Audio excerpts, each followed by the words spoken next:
Good afternoon, everyone. Today we are going to study Unit 12, Block 4, Unit 12, that is pricing under monopolistic competition and oligopolistic competition. As we have discussed earlier, that there are four major forms of market: two extreme markets, perfect competition and monopoly. We studied it yesterday, which are more or less theoretical. But monopolistic competition and oligopolistic competitions, they come in between these two extreme forms of market, and these two markets actually we come across in our daily life. So the immediate objectives in this unit is to describe the concept of the pricing decision under monopolistic competition in short run as well as long run. Number one. Number two, to explain the concept of product differentiation with special reference to monopolistic competition. Then third, to differentiate between monopolistic competition and oligopoly. Then fourth, to discuss some models, major models of oligopoly behavior in the real world situation. And if time permits, then we can go for application of that. Now, we all know that pricing decision is the most important decision that has to be taken up by any firm in any kind of market structure. That part we are clear. The price is affected by the competitive structure of a market because the firm is an integral part of the market in which it operates. So, as I have told that I have already discussed monopoly and perfect competition. Now, what is monopolistic competition? It normally exists when the market has many sellers. Remember, market has many sellers. Just like perfect competition, it has many sellers, but selling differentiated products. They are not selling homogeneous product or identical product. So, monopolistic competition normally exists when the market has large number of sellers. Not even large, many is okay. Many sellers selling differentiated product, not identical product. Similarly, oligopoly is said to be a stable form of a market where there are a few sellers. Number of sellers are very few. They operate in the market, and each firm has a certain amount of share of the market. And the firms recognize their dependence on each other. That means they know that they are interdependent. And oligopolists also, they can sell homogeneous product, they can sell differentiated product. So monopolistic competition, large number of sellers but selling differentiated products. Perfect competition, we studied large number of buyers and sellers selling homogeneous product. Monopoly, we studied one producer, one seller selling a unique product which doesn't have any substitute at all. Plus, there are a very high degree of barrier to the entry. That is also there. In monopolistic competitions, when there are large number of sellers, barrier to entry is very weak. And here they produce differentiated product. In oligopoly case, they have some control over their share of the market, but a few sellers. Okay. Now, monopolistic competition. It was actually developed by the model was developed by Edward Chamberlain, and he said that it is a market with large number of sellers. The product of individual firms are not at all homogeneous. Example, soaps used for personal care. Each brand has a specific characteristics, that is packaging, fragrance, look, etc., though the composition remains the same. So the composition may remain same, but soap industry is dominated by, say, a large number of people as selling soaps, but all are differentiated from the look point of view, from the packaging point of view, from the scent, fragrance point of view, etc. So that is the reason that each brand is sold individually in the market. Each brand is highly differentiated in the minds of the consumer. If I think that Colgate brand is better than the Ramdev Baba's brand, then I will buy Colgate brand toothpaste. Similarly, in case of soap, if I think Godrej soap is better than, say, another company, then I will buy that. So it depends on the consumer. That's a perception. So, and that perception is created by the sellers. They differentiate the product in such a way that each brand is highly differentiated in the minds of the consumers. Then we can go for another definition by Joe S. Penn. Monopolistic competition is found in the industry where there are a large number of sellers selling differentiated but close substitute products. There is a little difference between this definition and Chamberlain's definition. In Chamberlain's definition, they said farm and the products are not at all homogeneous, and here they are saying that they are selling differentiated but close substitute products. Under monopolistic competition, the farm has some freedom to fix the price. That means, like a monopoly, cannot control the entire price, but compared to perfect competition, the monopolistic competitive farm can has some freedom over fixing the price because of the product differentiation. Now, since there is a product differentiation, a farm will not lose all customers when it increases its price. Now it is said to be the combination of perfect competition as well as monopoly because it has the features of both, that is perfect competition and monopoly. It is closer in spirit to perfect competitive market, but because of the product differentiation, farm have some control over price. That is why it is actually little similar to monopoly market. Large number of sellers, but each seller acts independently and has no influence on others. This was not in the case of perfect competition. There the sellers were price takers and they cannot influence each other. And here also similarly, since large number of sellers are there, but seller can take individual decision. Seller can take independent decision and it has no influence on others' behavior. There are large number of buyers. Each buyer acts independently. The buyer is free to go to any particular soap or any particular toothpaste he or she likes. Then sufficient knowledge. Buyers have perfect knowledge about the market. The buyers know, okay, this product is better for me compared to the variant product. And the buyer can move from one seller to another seller. Then the products are differentiated, and monopolistic competition, it offers differentiated products. Though the difference in products is marginal, but still they are differentiated. Then there is free entry and exit. The large number of sellers are available in the there in the market. So entry and exit are quite easy. Buyers and sellers are free to enter and exit the market at their own will. Now, the nature of the demand curve. The nature of the demand curve, it is first is the demand curve slopes downward and it is less than perfectly elastic. Now, it is less than perfectly elastic. Why? Because no single farm dominates the industry. Due to product differentiation, the product of each farm seems to be a close substitute, though not a perfect substitute for the product. The farm in question has a high elasticity of demand. So the demand curve in case of perfectly competitive market, the demand curve which comes from the buyer's side, that is a less than perfectly elastic demand curve. Now demand curve slopes downward because of the reason is that there are varied tastes and preferences of the consumers attached to the products of specific sellers. This implies that the demand curve is not perfectly elastic. So the demand curve is downward sloping and it is not perfectly elastic demand curve that is faced by the monopolistic farm under monopolistic competition. Now let us see how the price and output are determined given those conditions, those assumptions, how the price and output are determined in short run as well as in the long run. Now here, the farms have some amount of monopoly power, certain degree of monopoly power. Every farm can take initiative to set a price. He is free to set a price. Unlike perfectly competitive market, there the seller could not set the price. Okay. Now the products are similar but not identical, so there can never be a unique price. But the prices will be in a group reflecting the consumer's taste and preferences for differentiated products. Like suppose toothpaste number 1, I have a preference for that and the price of that toothpaste is suppose 20 rupees 20 paisa, and then there is another toothpaste brand available in the market. I don't like that, but that is available at 19 rupees.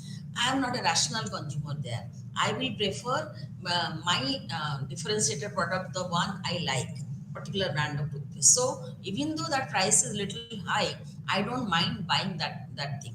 But in perfect competition, what we discussed, that the buyers are perfectly rational. They will go to the they will go to the seller if it is things are sold at a lower price. But here what will happen is that there is no unique price. Why? Because the prices will be reflecting the consumer's taste and preferences for differentiated products. Okay, now the price of the product of the farm is determined by its cost function. The price is set by the producer depending on its cost function, its demand of that particular demand for that particular product, and the objective of the seller, and certain government regulations if there are any.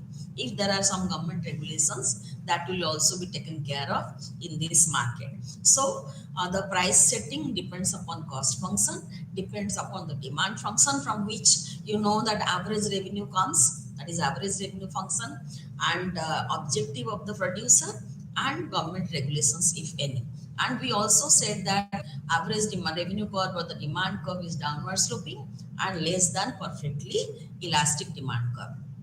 The demand curve is highly elastic but not perfectly elastic and slopes downward. The market has many farms selling similar products, therefore the farm's output is quite small as compared to the total quantity sold in the market. So its price and output decision, one particular seller's price and output decision, is not going to make any wave or make any disturbance in the monopolistic competitive market. So that is why it will go unnoticed. Every farm acts independently, and for a given demand curve, marginal revenue curve, and cost curves. Marginal revenue curve is given, demand curve, that is average revenue curve, is given.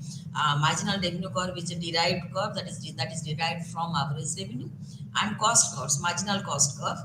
The farm maximizes the profit. The same theory, that is MR is equal to MC, and MC must be cutting the MR from below. That is the equilibrium condition for a farm under monopolistic competition in short run. Now let us go to this one, that is short run equilibrium under monopolistic competition. Now here, one thing we should remember, that in case of a farm under monopolistic competition, the farm may or may not earn profit. That possibility is there. Now in this particular figure, that is 12.1, we have shown supernormal profit. Now MC is equal to MR at this point. So equilibrium, it is intersecting each other at point B. Now look at that. You take a line, straight line, and parallel to y-axis, let it cut x-axis at Q, that is the output. OQ is the output, and let it cut the average revenue curve or the demand curve at point A. So AQ is the total price or total revenue, total is the average revenue per unit of output. OQ is the amount of equilibrium amount of output, and price charged is OP or AQ, we can say. Now total revenue is OPAQ, that is the total revenue. Now look at this line, this is intersecting the average cost curve here, short run average cost curve here. Okay, that is point is written Q, but let us give it another name. Let us suppose Q1. It cannot be Q here. Let us give say A, B, C, D, P, R. Suppose S. We can give this point as S. So O, R, S, Q is the amount of cost, because you know average cost multiplied by total amount of output, that is equal to total cost. Okay, so total cost is equal to ORSQ. Now total revenue is OPAQ. Okay, now the gap difference between them is the profit. This is the profit. So here the farm is enjoying supernormal profit, economic profit, but supernormal profit. Okay, now here look at this again. The equilibrium condition is actually, it is to the left of average cost curve. It is not at the minimum, or not above the average cost curve. In perfect competition we studied like this U-shaped, but since here average revenue curve is downward sloping and marginal revenue curve is downward sloping, that is why it will cut to the left of the minimum point here in this example. Okay, so now this is the profit, and this is the supernormal profit, and this is the equilibrium situation. Now, so what do you find here? That is the difference between this and the monopoly is that here the barriers to the market is weak, unlike monopoly. Here, since profit is there, other firms will be entering into the market because there are large number of sellers in the market. Fresh entry will continue to enter as long as there are profits. Okay. Now, as soon as the supernormal profit is competed away by the entry of new firms, equilibrium will be attained in the market and no new firms will be attracted to the market. This is the short run situation. Now, in the long run, what will happen? That market, the firms will be attracted by the supernormal profit. They will come to the enter into the market and they will sell their product, and that product will be demanded by the consumers, and the average revenue curve will be sloping downwards towards the left. Let us go for the next this one, that is the long run. Look at this. In the long run, what is happening? That is this average revenue curve will be is shifting from up to down till it is tangent, here. Now let us give the name some R, suppose. So OP equilibrium is here, equilibrium is here, MC is equal to MR, and MC is a long run, MC is equal to MR, and it is cutting below it. Now what is happening? This is the equilibrium point. Take a line parallel to y-axis, let it cut x-axis at Q and cut the average revenue curve as well as the long run average cost curve at its tangency point. Now this equilibrium will always relate to, or will be kind of related to, or it will be compatible with only at the tangency point. That is the point where the long run average cost curve is tangent to the average revenue curve or the demand curve.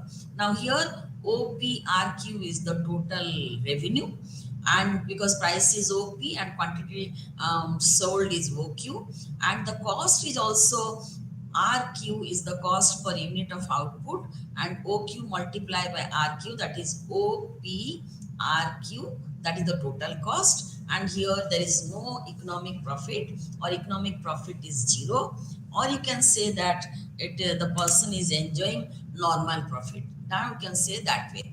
Now we can go for explanation of this one. So what is happening here, that look at this diagram, long run equilibrium, price and output in the long run is almost equivalent to perfect competition situation. In perfect competition, we said that is the average long run average cost curve will be like this, and the price curve, that is average revenue price, P is equal to average revenue is equal to marginal revenue, that is tangent. But here it is tangent at the minimum point. Here MC, long run MC is equal to long run MR is equal to long run AR is equal to long run MC. That is the condition, the minimum point. So that is why this condition was satisfied in the long run situation in a perfectly competitive market. But here it is not a minimum point. The tangency point is to the left of the minimum point. Why? Because the average revenue curve is downward sloping. Now, here we can say the long run equilibrium decision is similar to perfect competition. Now, the economic profits are eliminated in the long run, which is the only equilibrium consistent with the assumption of low barriers to entry. In perfect competition, there was no barrier. Here there is barrier, but that is very weak barrier. So because of low barrier to the industry, anybody can enter to the market, but not everybody. So that is why it is not tangent, is not because the price line on the price or average revenue is not parallel. The seller is not a price taker. Now here in this case, seller has some influence over the price. That is why it is downward sloping, and the tendency point is to the left of your minimum point.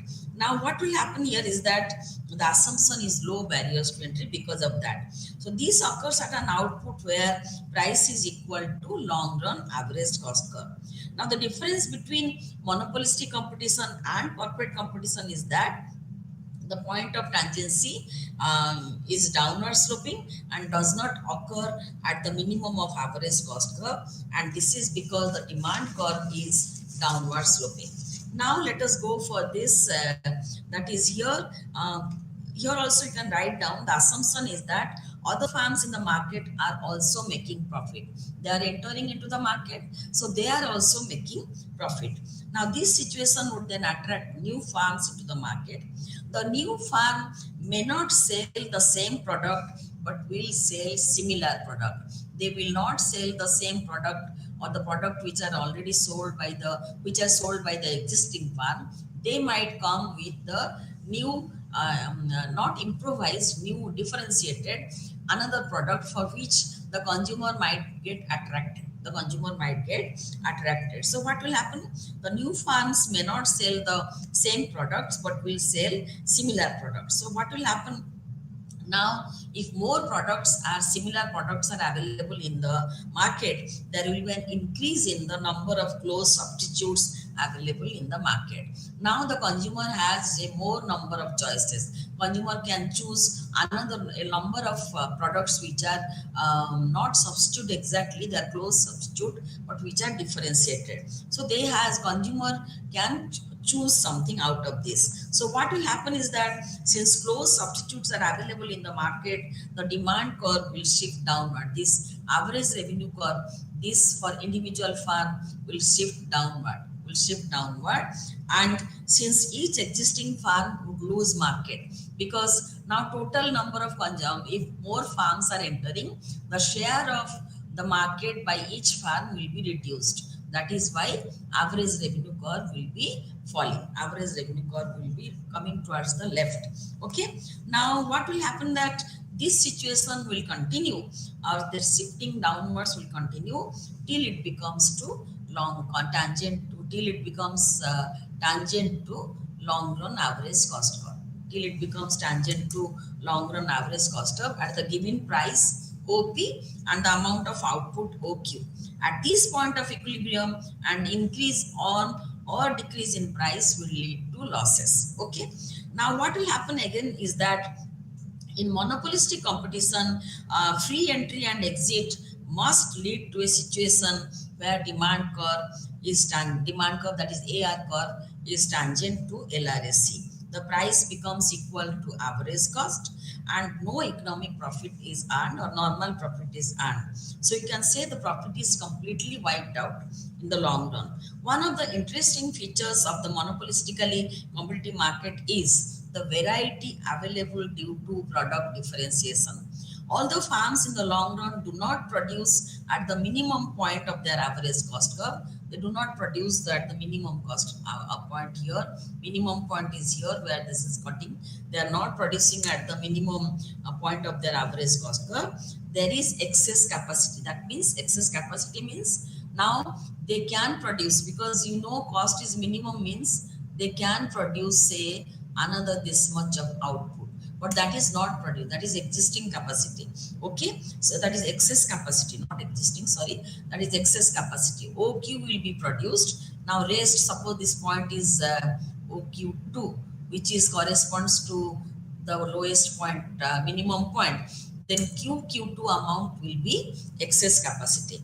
Now what will happen is that this excess capacity will be available with each farm. This diagram is for a particular farm under monopolistic competition in the long run. Okay, so economists have rationalized this excess capacity OQ2 by attributing the higher price to the variety available, and consumers are willing to pay a higher price for the variety available in the market, because as I told you earlier, that is if the number of similar products are available in the market, the consumers may be attracted. They may try out the new thing. That means same composition but in a new package, or something free, one-to-one free.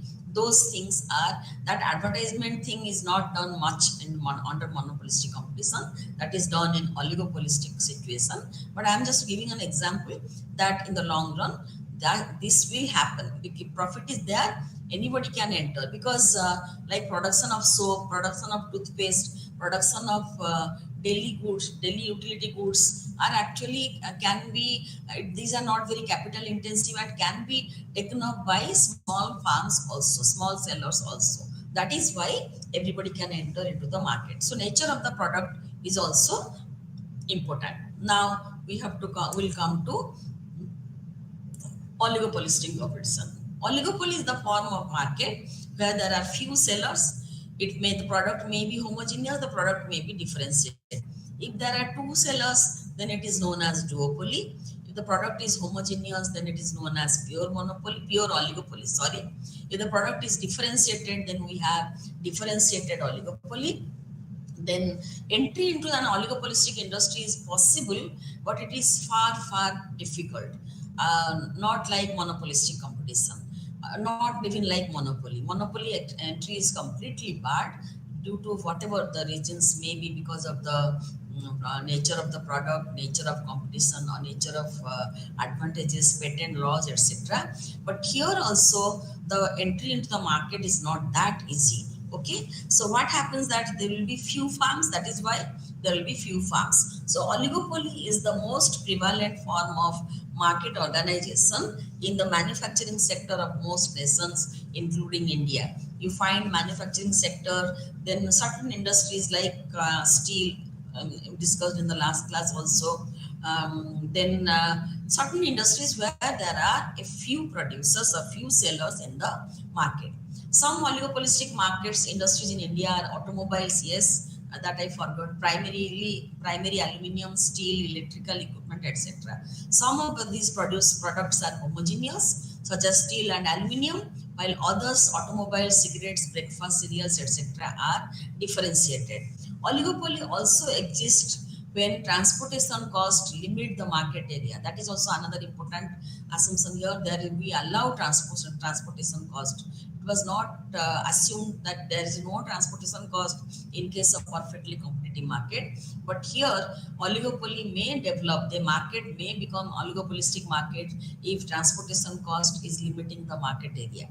For example, even though there are many cement producers in India, competition is limited to the few local producers in a particular area.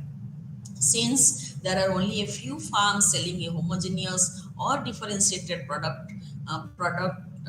differentiated products on oligopolistic market, the action of or differentiated product in oligopolistic market, there is a typing mistake, or differentiated product in oligopolistic market, the action of each farm affects the other farms in the industry and vice versa.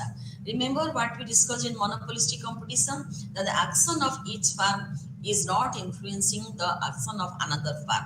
But here, since there are few farms selling the product, here one's action will be affecting the decision of the other farms. Now, the example, automobile company GM, General Motors, introduced price rebates in the sale of its automobiles. Automobile company F, maybe Ferrari, I don't know, and M immediately followed with price rebates. You can say ABC. So when one automobile company is introducing price rebate in the sale of its automobile, the other automobile companies are also immediately following the price rebates of their own. That means they are also reducing their price. That is, one action of one firm is affecting the action of other firms. Okay.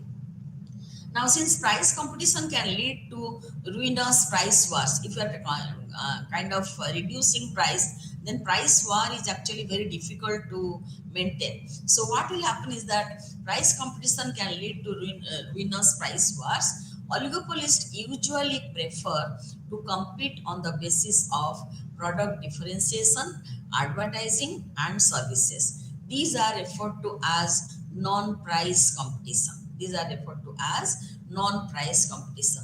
Now, suppose similarly, let us go back to the example automobile company GM expends or spends a lot of money on advertising campaign, then F and M, that is the other companies, may likely follow them. Similarly, soft drink company P, that is Pepsi, mounted a major advertising campaign in the early 80s. Then soft drink company Coca-Cola C responded with a large advertising campaign of its own in the United States. These are from the past examples. So it is clear that the distinguishing characteristic of oligopoly is the interdependence or rivalry among firms in the industry. This is the natural result of fewness. That is known as natural result of fewness. An oligopolist knows its own actions will have a significant impact on the other oligopolists in the industry. Each oligopolist must consider the possible reaction of competitors in deciding its pricing policy, the degree of product differentiation to introduce, the level of advertising to be undertaken, and the amount of service to be provided to the customers, etc. So each oligopoly must consider the possible reaction of other competitors whenever it is taking its own pricing policy, or whenever it is spending on its own product differentiation, it is introducing a product differentiation, or it is spending money on advertisement or on service. Oligopolists must always be alert about the possible reactions of the rivals in these respects. Since competitors can react in many different ways, we do not have a single oligopoly model, but many oligopoly models. We have a lot of oligopoly models that we will be discussing later on now. Now here, each one based on the particular behavioral response of competitors to the actions of the first. Because of this interdependence, managerial decision making is much more complex under oligopoly than under other forms of market structure. Some of the most important oligopoly models can be studied individually, though we must remember that each model is at best incomplete. Now, so for that reason, we are going to study three major oligopoly models. Now let us, before that, let us discuss the sources of oligopoly, that they are generally same as the monopoly. Economies of scale may operate over a sufficiently large range of outputs. Huge capital investment, specialized inputs are also required to enter into the market. A few firms may own a patent. Established firms may have a loyal following of customers. A few firms may own or control the entire supply. The government may give a franchise to only a few firms. So all these are barriers to entry, not weak barriers like in monopolistic competition, not very strong like the monopolist. Here, the monopolist is the single producer, but here there are a few sellers, and these are the reasons. Because of that, the other firms cannot enter into the market, and that is why they enjoy more freedom. Now, the above list means these list sources are not only the sources of oligopoly, but also represent the barriers to other firms entering the market in the long run. If entry were not so restricted, the industry could not remain oligopolistic in the long run. So in the long run also, the farms or the farms in this remain oligopolistic. So further barrier to entry is provided by something called limit pricing, whereby existing firms charge a price low enough to discourage entry into the industry. That also they can do. That is called limit pricing.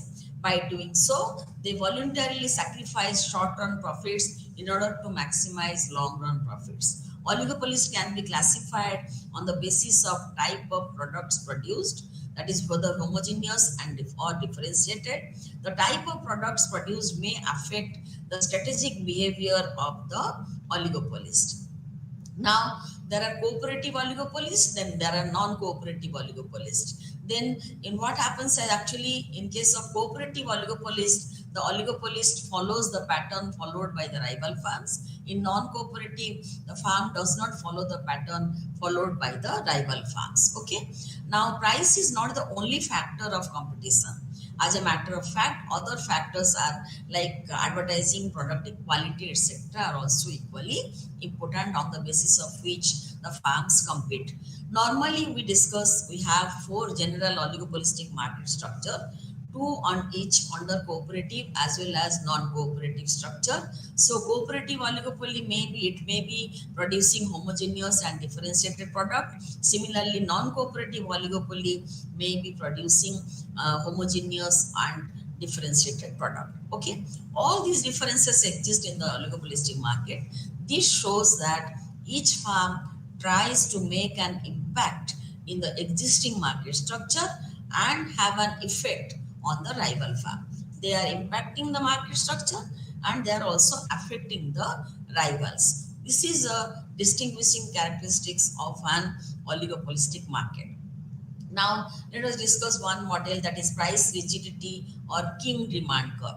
Now, here we know that MC is equal to MR, that is the maximization of profit equilibrium condition, which is all. This is true for oligopoly farms, but it needs to be supplemented by other behavioral features of farm rivalry. Everywhere it is MR is equal to MC is there, but sometimes the demand curves are different. Sometimes we'll discuss that later on. Okay. Now, what is happening here is that because there are a few farms in the market, they also need to worry about rival farms' behavior. One model explaining why oligopolists tend not to compete with each other on price is the Kink demand curve model of Paul Swigi. A Kink demand curve occurs when the demand curve is not a straight line but has a different elasticity for higher and lower prices. Now, that is a kind of, you can say, this is the characteristics of price rigidity. When the price is up, it is rigid, but when his price is going down, it is actually relaxed. It is flexible. So price rigidity, price increasing is actually, that is leading to price rigidity.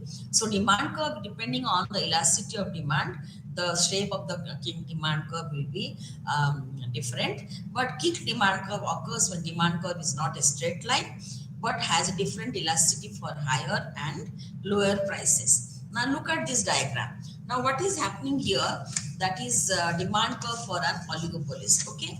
Now look at this point, that is in the beginning, this small dd, this is the demand curve.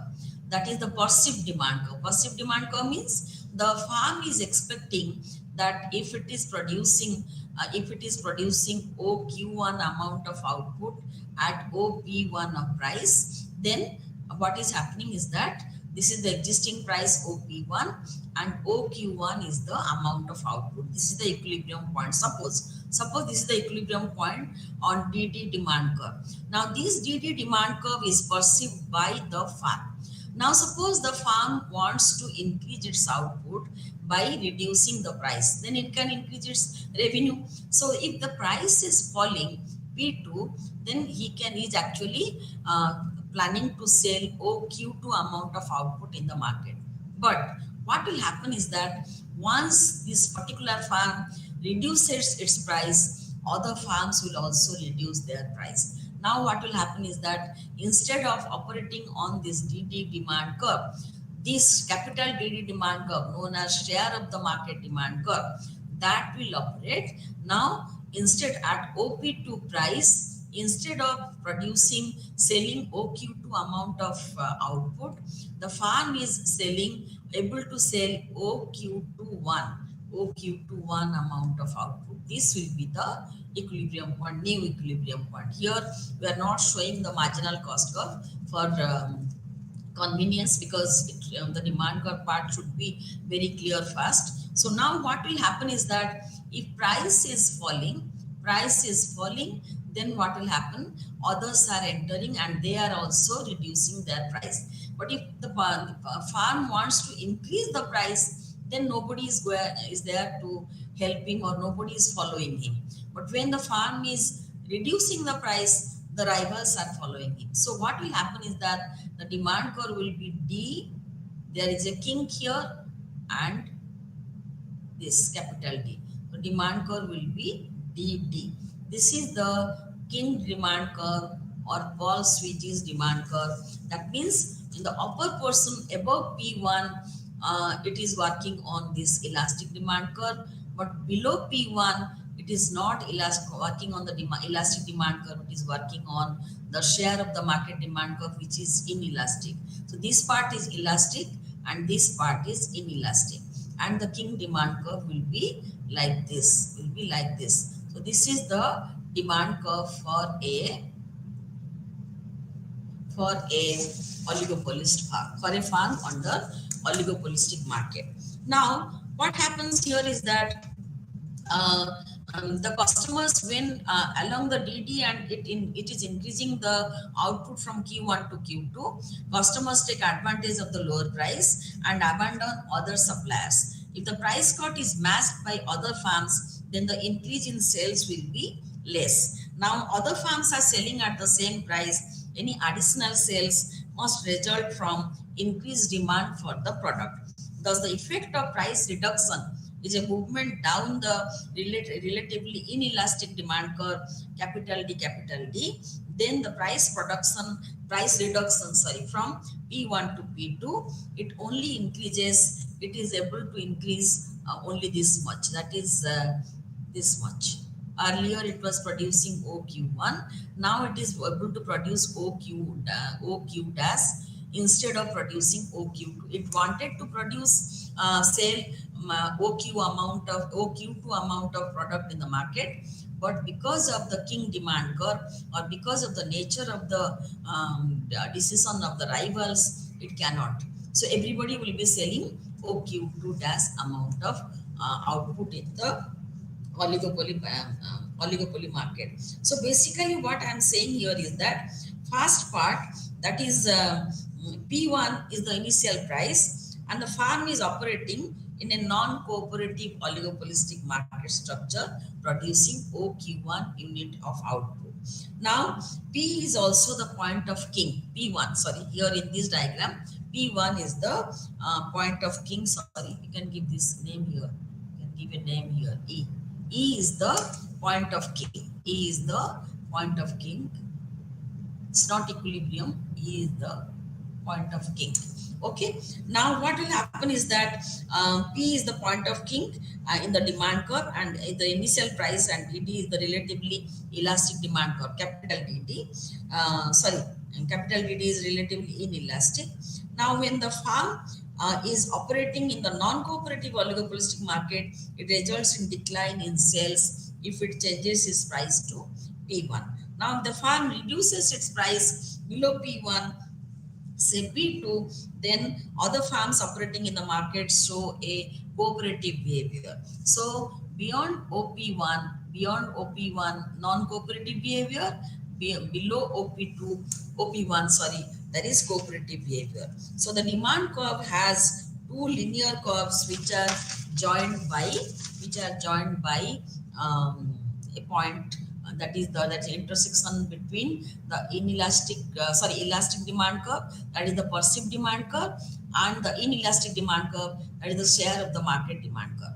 Now look at this King demand curve explained in a better way. Now look at here, and what is happening here in this is the case, we have introduced the concept of marginal cost. We know MC is equal to MR. So now look at this OP1 here. OP1 is the price. Now here the market, it is able to sell OQ1 amount. Now if it is reducing P1 to P, then up to that point there is a kink here, E. Then after that what happens, if there is a reduction beyond P, then what is happening, then it is becoming OP2 and it is actually working under the DD, and this is the DD curve or AR curve, demand curve or the AR curve. Now for every AR curve there is a corresponding MR curve. This MR1 stands for the elastic part of the it is derived from the portion of the elastic demand curve.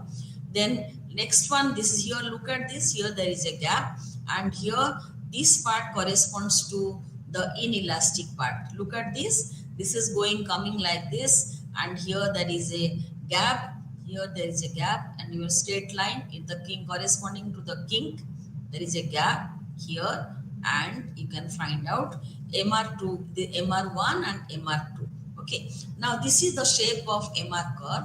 First part corresponds to the portion of the elastic demand curve, that is AR curve. Second part corresponds to the portion of the inelastic demand curve, that is the AR curve. Now look at this marginal cost curve. Between this, if marginal cost is increasing, whatever is increasing, there is no change in price. There is no change in price. This is a king price. This price OP1 is the price. Then it is not going to change any price here, even though cost is increasing. So what is happening here? That is, it is going to reduce the profit, but is not changing the price, because if it is changing the price, then others are also going to change the price. So here what will happen to remain in the market? There any change in MC in between AB is not going to affect the price. Now let us explain this little more detailed way. That is, the marginal revenue for prices above the king is given by MR1 and below the king is given by MR2. At the king, marginal revenue has a discontinuity. At the king, this is the king. At the king corresponding to king, marginal revenue has a discontinuity, and at AB, and this depends on the elasticity of the different parts of the demand curve. The presence of a king demand curve in the presence of a king demand curve, firm has no motive to change the price. If the firm is a profit maximizing firm where MR is equal to MC, because we know that MR must be equal to MC.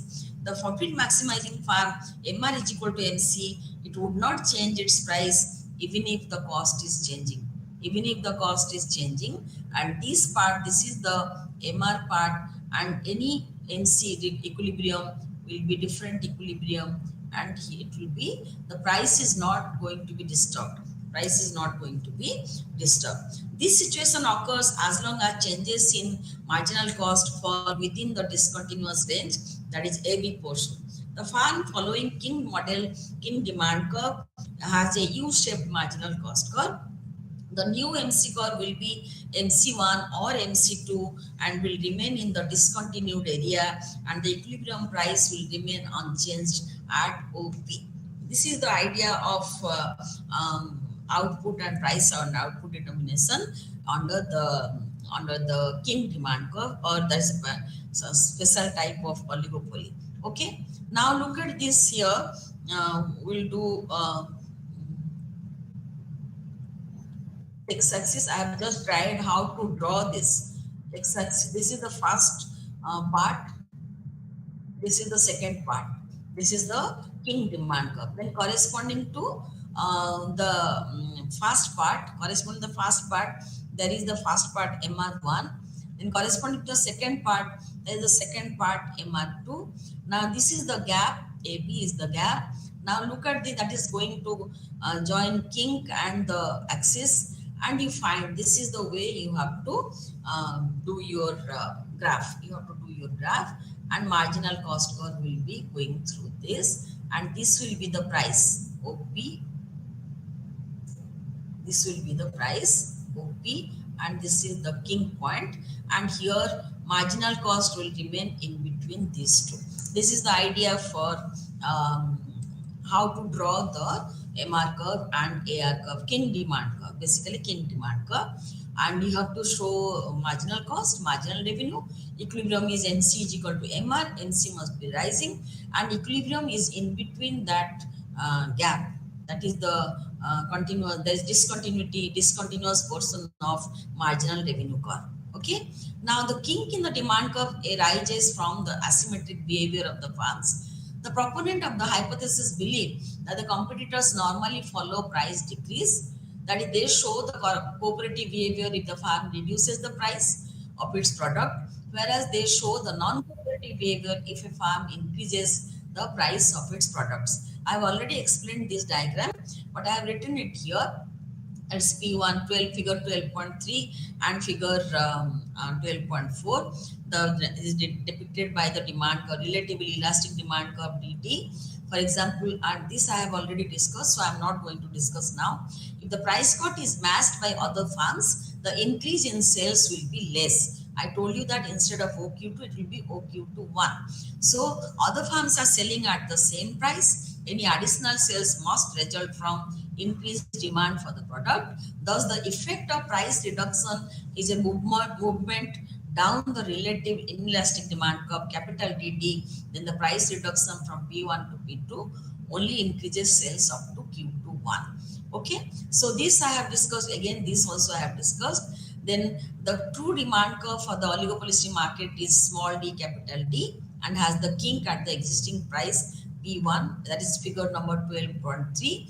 And I also discussed the figure 12.4, because kink demand curve is the average revenue curve. There is a corresponding marginal revenue curve, and marginal revenue curve has a discontinuous phase, that is AB portion, and naturally then there will remain discontinued area, that is MC1 and MC2. Now, that is the idea about the Kink demand curve and price and output determination in a Paul switching model, Kink demand price rigidity model. Okay. Now, next model is cartel and collusion. Next model is cartel and collusion. In oligopolistic competition, the firms can compete in many ways. Some of the ways include price, advertisement, product quality, etc.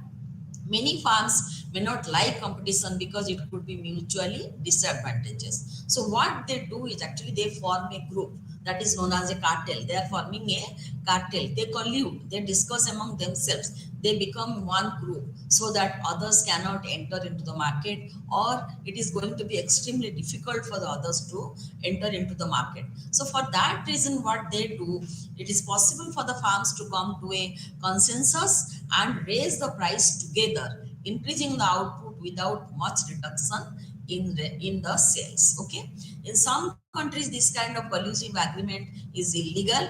Most extreme form of the collusive agreement is known as a cartel. A cartel is a market sharing and price fixing arrangement between the groups of firms, where the objective of the firm is to limit competitive forces within the market.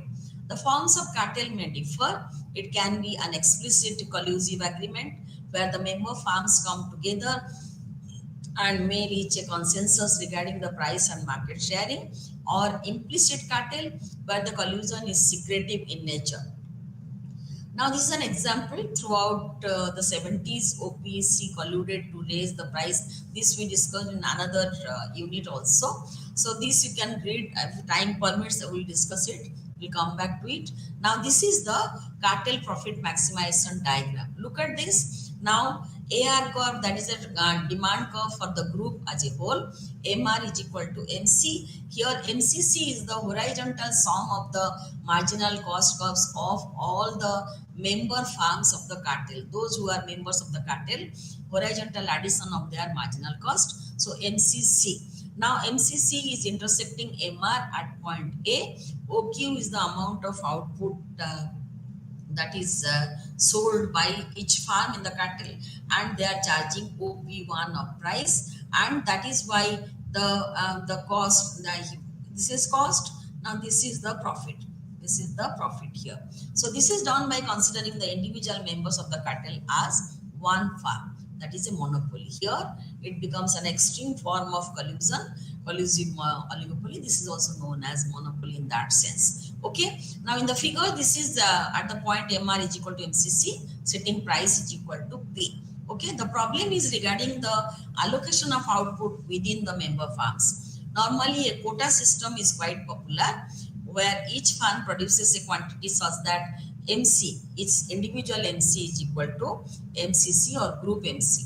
One serious problem that arises from this analysis is that while the joint profits of the cartel as a whole are maximized, each individual member of the cartel has an incentive to cheat on its quota. Okay, so I will be selling more than my quota in the market. That is a cheating. That is called cheating. That is going against the agreement. This is because the price for the product is greater than the member's marginal cost of production. This implies that an individual member can increase its profit by increasing production. So what would happen if all members did the same thing, that is cheating? The market sharing arrangement will break down and the cartel would collapse. Here lies the inherent instability of cartel type arrangement and can be summarized as follows. There is an incentive for the cartel as a whole to restrict output and raise price, thereby achieving the joint profit maximizing result. But there is an incentive on the part of the members to increase individual profit. If this kind of situation occurs, it leads to breakup of the cartel. Okay. Now let us discuss how it is very difficult through the help of a game theory, that is prisoner's dilemma. Game theory, or that is prisoner's dilemma. Okay. Now here, suppose there are two prisoners A and B, two thieves A and B, and the police inspector arrests them A and B and starts interrogating them. But actually the police inspector is not too sure about their involvement. He is not very sure whether A and B are involved or not. So what he would do, he will keep them in separate cells and he will give them choice. Like, what are the choices? Like, suppose you confess, then you get 1 year in prison, and the other person, suppose A confesses, then A will get 1 year in prison and B will get 25 years in prison. And suppose both A and if A and B both confess, then they will get 10 years each. And if neither confesses, they will get 3 years each. Now the inspector will ask question. Look at this here. These are the combination. A does not confess, B does not confess, and the inspector is also not sure about their crime. So they will get 3 years each, 3 years of jail. Okay. Now suppose A is confessing, B is not confessing, then that case B is going to get 25 years and A is going to get 1 year. Okay. There's the three for B and this is for A. This is for B and this is for A. This is a payoff matrix known as payoff matrix. Now if A is confessing, right hand side is for A, left hand side is for B. Now if A is confessing and the inspector will say, okay, you confess, then I'll just give you 1 year. I'll be pleased with your behavior and you cooperate with us, then you'll be only having 1 year of jail. Now the other person is going to have 25 years of jail. Now similarly, if A doesn't confess, he will get 25 years, and B confesses, then B will get 1 year. Now suppose B confess as well as A confess, both of them are going to get 10 and 10 years each. Sorry. Now suppose this much information is given to A and B. So A knows that if B confesses, B will get 1 year. B confesses, and A knows that if B confesses, he will get 25 years, and if B confesses and he himself confesses, then both of them are going to get 10 years. Now in this case, which one is better? The 10 is less than 25. 10 is less than 25. So here A will confess. Similarly, inspector is going to ask the same question to B, that if you confess, then you are going to get 1 year of jail. I'm not going to put in higher amount of jail for you, and the other person is going to get 25 years. So if B will think, if B is confessing, then B is confessing, and A doesn't confess, then that is 25 years. And if B is confessing, then A is confessing, then that is 10 years. So B will confess. Now look at this. If both had talked to each other and they would have said that we are not going to confess, they would have A doesn't confess, B doesn't confess, they would have got 3 years each. This is a much better deal than this. But ultimately what will happen? A will confess thinking that B will not confess. B will confess thinking that A will not confess. So ultimately both of them we are going to have higher amount of jail terms. Okay. So this is the basic idea. So what happens? Both the parties decide their strategies independently. They don't know, A doesn't know what is B strategy because they have been kept in separate cells. B doesn't know what is A strategy. So ultimately what happens, they are confessing. So they are in a worse position. The best position is this one, 3-3. But they are not having any confidence with their friend. So that is why they are going for confessing, and each one is getting 10 years. Okay, 10 years jail. Okay, now this same situation is actually can be implemented in case of oligopoly. Now consider two companies setting prices. If both companies would only keep prices high, they will jointly maximize profit. If one company lowers price, it gains customers and it is thus in its interest to do so. Once one company has cheated and lowered the price, the other company must follow suit. Both companies have lowered their profits by lowering price. Clearly, companies repeatedly interact with one another, unlike A and B. With repeated interaction, collusion can be sustained. That example, prisoner dilemma, we said that A, B didn't interact. But here, and companies repeatedly interact with one another. But with repeated interaction, collusion can be sustained. That is the idea. Robert Axelrod, well-known political scientist, claims a tit-for-tat strategy is the best way to achieve cooperation. Axelrod likes the tit-for-tat strategy because it is nice, it is retaliatory, it is forgiving, and it is clear. Now, there is an example for this. You can go through the book for that. Next is price leadership. It is an alternative cooperative method used to avoid tough competition. Under this method, usually one firm sets a price and others follow. One is the leader, others are followers. There are two forms of price leadership: dominant price leadership and barometric price leadership. In dominant price leadership, the largest firm in the industry sets the price and smaller firms, they have to follow. In barometric price leadership, is that what happens is actually it is the simpler one, and this normally occurs in the market when there is no dominant firm. Now, in dominant price leadership, the largest firm in the industry is setting the price. There's a repeat here. This thing is repeat here. Last two parts, some mistake here. Okay, the last two part has been repeated. It's okay. Now, this is the idea about your market firms. One is monopolistic competition. We discussed about monopolistic competition's price and output determination in short run and long run. We discussed about the oligopolistic market behavior, and there we discussed about the price rigidity or Kink demand curve. Then we also discussed about the cartel system, where the marginal cost of all the group are together horizontal sum. It is summed up horizontally. Then we discussed price leadership, and we also discussed the game theory, how it is difficult for the farms to work in oligopolistic market because cooperation becomes more difficult in case of oligopolistic market situation. So here both the parties, even though they are colluding among themselves, they are not going to have confidence in their rivals. So ultimately there will be a price cut, and that will go on. All of them will be losers, not losers exactly. They could have achieved more profit, but they cannot because of the behavioral pattern of the oligopolistic market. Thank you.